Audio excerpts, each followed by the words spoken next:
The play starts with two very successful businesswomen called Sandra and Katie. Katie, who seems distressed, says, "Oh, Sandra, how will we beat the company Fantastic? They already made 10 different types of water guns and 5 American Girl dolls."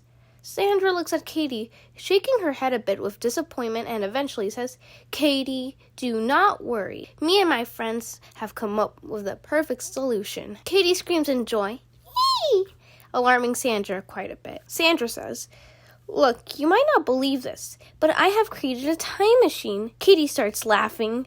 "Sandra, you really are funny. Now what have you come up with this time? Maybe a poppet toy or a big slime comeback."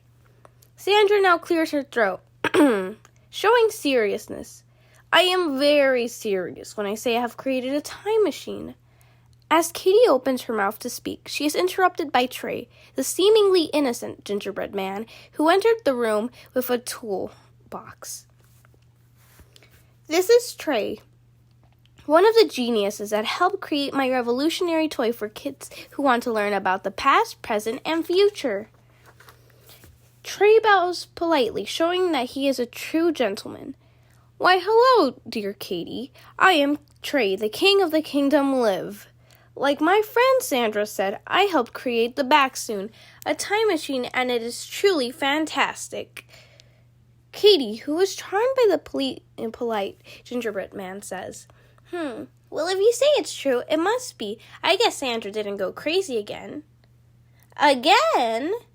Whoops, I forget when I say things out loud. Trey, who is no longer interested in the conversation, slowly goes to the table and places the toolbox on it. Then he takes out a blue small box that has 3 buttons. Katie says, "What is that?" Trey responds with, "Do not worry, but you should sit. The meeting will start soon." The astronaut turns to Sandra and Katie. "Hello, Miss Katie and Miss Sandra. I am delighted to spend such a splendid evening with you." Gary, the part of the man with red hair, looks at the astronaut confused. "What does splendid mean?" Lorenzo, the part of the man with blue hair, stares at Gary and says, "You dum-dum, it means beautiful." I knew that, but I don't know what beautiful means." Trey looks at them annoyed. Sandra responds with, Anyway, Trey brought the Backsoon, the time machine we made." Trey, "And we will all get to see how it works now or never." Trey lets out an evil laugh. "Ha!" The astronaut says, "Wait, what do you mean by that, Trey?" "When we worked on the time machine, you did not mention this." Before the astronaut gets any answer, Trey teleports them back to the caveman times. Now no longer in the conference room, but in a jungle, everyone starts panicking except the astronaut, who is combing his mustache. "What are we gonna do?" "I don't know, but this is awfully odd." Gary and Lorenzo look at each other and then turn to the giant dragon who was standing a few feet away from them. The astronaut quickly turns around and spots the dragon, extremely confused. "How can this be? We don't have dragons in our history books or learn about them in science class." "Well, whether this is a dragon or a dinosaur, we better run." Everyone runs out of the setting screaming, and the dragon is no longer visible. "This makes no sense. How could Trey have betrayed us?" "Because when you spell the name of his kingdom backwards, it is called evil." All of the characters gasp in shock, and Gary faints but is quickly woken up by Lorenzo, who pulls his ear. Suddenly, Trey appears, having the blue box in his hand. Trey, "Ha ha! Now I will leave you all here and take over the world with my invention and a bunch of young kids." "Not so fast. You forgot one thing. And what is that? The heroes always win."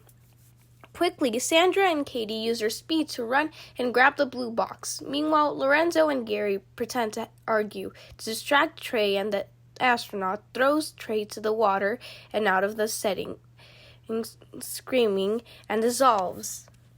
Sandra presses the last button, which sends them all back to the conference room.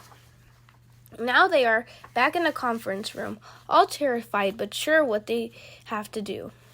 Carrie turns Katie turns to Sandra. You know what you have to do. Everyone agrees. Sandra. I'm sad it had to come to this, but the vaccine can never be used against humanity. Sandra presses the middle button, which is a self-destruct button. Sandra throws it out of the window and into the sun. Because of the power of the vaccine, it creates a huge asteroid that just happens to make it into the sun and not harm anything. Well, I guess we all learned a lesson. And what is it? Appearances can be deceiving. I hope we can keep this to ourselves, so no one finds a way to make the vaccine. Don't worry, all the proof that the vaccine existed was in that blue box that made the huge asteroid thingy. The TV in the room shows the news. The talking hand says, "Breaking news! A time machine creates an asteroid/meteor that blasts into the sun. But not to worry, there's researchers already replicating it." Everyone says in unison, "Oh no!" The end.